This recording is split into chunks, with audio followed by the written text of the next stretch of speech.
Monster Hunter pro tip. Set up a gathering set. Having armor to kill monsters is nice and all, but what about collecting berries? You may have noticed that there's a lot of skills in Monster Hunter that have to do with collecting. Well, it's not uncommon that players will actually set up an equipment loadout that is 100% dedicated to gathering.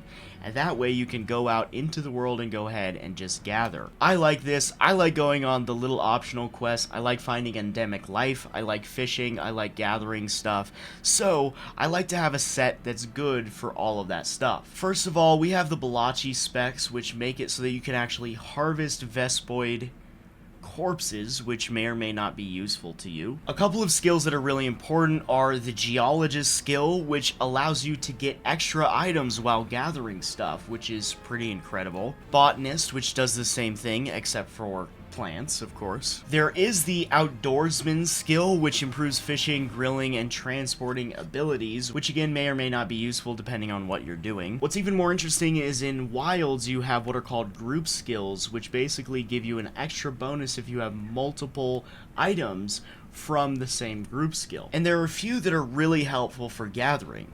Number one, this is Forager's Luck. As the name suggests, it makes you luckier when you're finding rare stuff. So increases the chance of finding rare gathering points. So that's really pretty helpful. Earlier I mentioned the Entomologist skill, which you get from the Balachi specs, which help you carve Vespoids, which then can be used to make the Vespoid armor, which is interesting because they have a group skill that increases the amount of honey that you gain from gathering points, which means if you have 3 of these pieces, you can collect honey at a higher rate. So with all of these things combined, you can create a pretty powerful gathering set.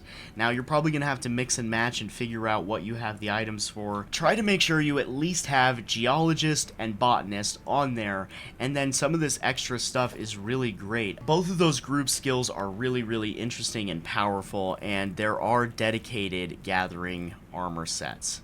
So don't forget about that, and that's a really powerful skill to learn in Monster Hunter.